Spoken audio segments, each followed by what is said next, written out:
Hi YouTube. It's been a while since I've done an update on my Pawpaw Journey, so I just wanted to let you know how I am along my journey. As you can see behind my garden, there are pawpaws, and there are some smaller ones that maybe you can't see, and you see in front of you two tomato cages, and in those two tomato cages there are some pawpaws that I recently acquired from a greenway here in North Carolina. Hi YouTube, I just wanted you to see this beautiful scene and hear the river rushing over the rocks. Absolutely beautiful. No pawpaws yet though. I'll keep trying. I found what I was looking for. I am standing amongst a pawpaw patch.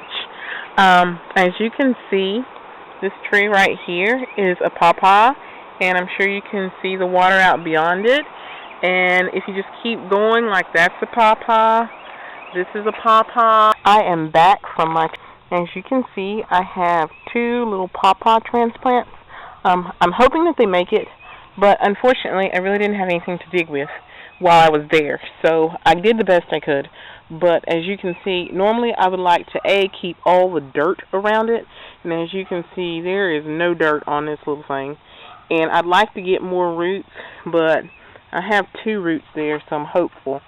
And then the other one, again, I would like to get more roots, but I have this sprig of something. I don't know what that is, but hopefully that'll be enough to get it through until the both can produce roots on their own.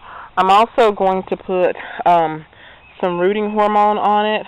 So anyway, I have my two holes dug. You can see that's the dirt that I took out of the holes.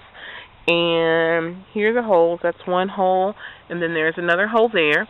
And I have filled the hole with some of my compost. So hopefully it'll just make it that much easier for the plants to grow. So this is one of the pawpaws that I dug up from the greenway.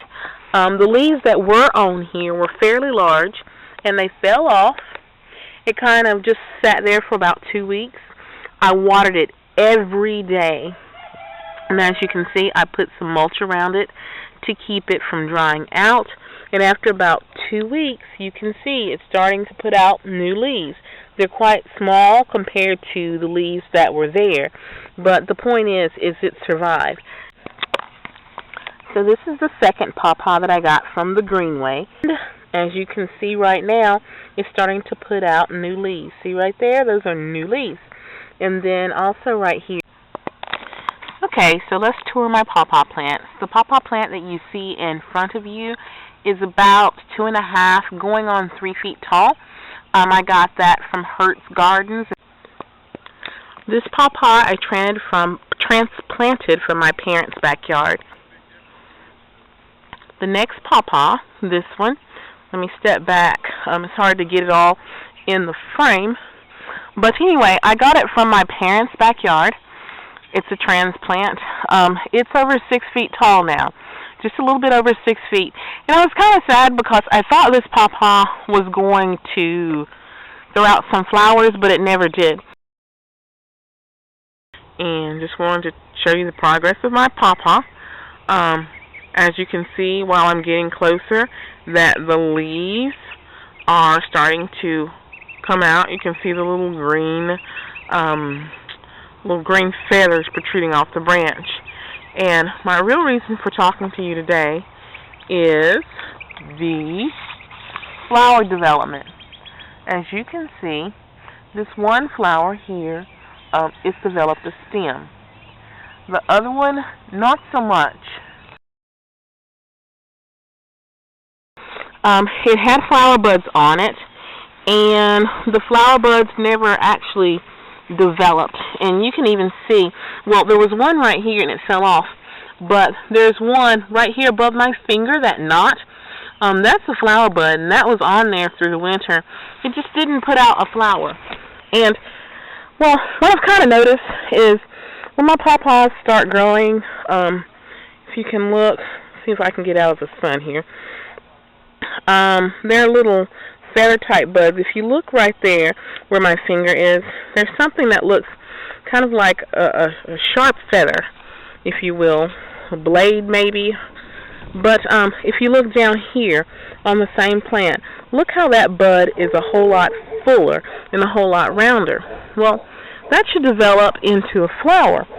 And unfortunately, what I've been noticing is like my little pawpaws, when they're growing, they'll have a lot of those round plump buds. Here's another branch. And here's, if you look at my fingers, there are two of those round buds. But look directly above my finger, well, at my finger, and there's some more of those buds that are kind of sharp feather type buds. Those feather type buds turn into leaves, and the others are supposed to turn into flowers, but I'm not getting flowers yet. Maybe my pawpaws just weren't mature enough. Anyway, this pawpaw here, she's another transplant. She's about, I'd say, 4 feet-ish tall. She's very pretty. I don't know that she has flower buds on her. Well, actually, she does. If you look, I don't know if you can see that. Probably not. But anyway, she has flower buds. Doesn't mean that she'll produce flowers. My next pawpaw, this one is beautiful. This one is over 6 feet tall now. Look at her, I don't know what you call that shape. That upright shape and just all those beautiful leaves. Hopefully, maybe she'll try to produce fruit for me next year. This one in the cage, this one I got from Hertz. I got it the same time that I got the other plant that you just saw. And unfortunately, the first plant that I planted in the summer of 2012 is doing a whole lot better, because this one I was going to give it to someone else.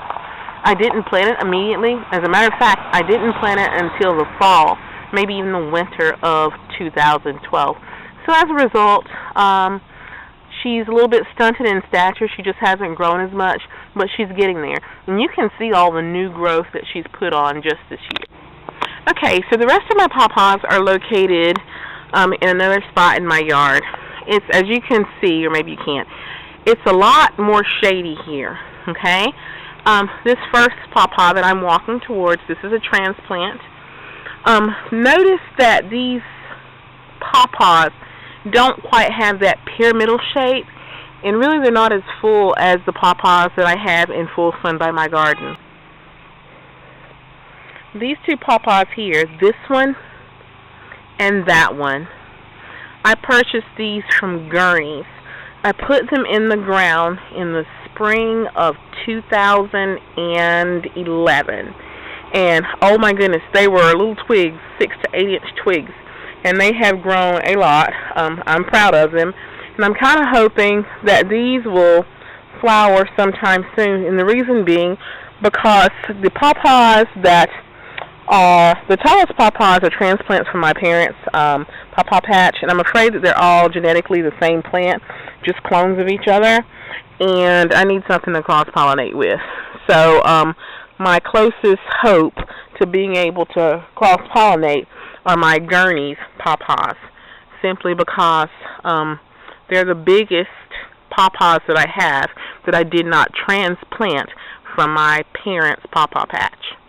And then my last pawpaw here, this pawpaw is also a transplant from my parents' pawpaw patch.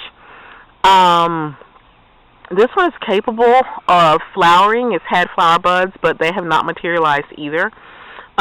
It looks bushy, but this one's kind of funny. You can tell where the sun is. Let me walk to the side of this pawpaw. Look at that. It's like nothing on the back. And what it is, behind it is just pure shade. Right there where my compost heap is pure shade.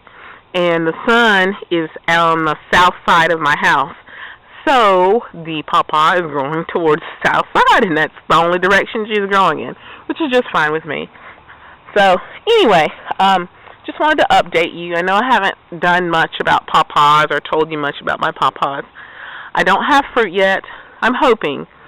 I do have trees that are capable of carrying flower buds, but I have yet to have a tree that carried a flower, that made a flower, and then even if they make a flower, I'm just not so sure as to when those flowers will form fruit and I'll get pawpaws. So that's where I am on my pawpaw journey, still hoping for fruit.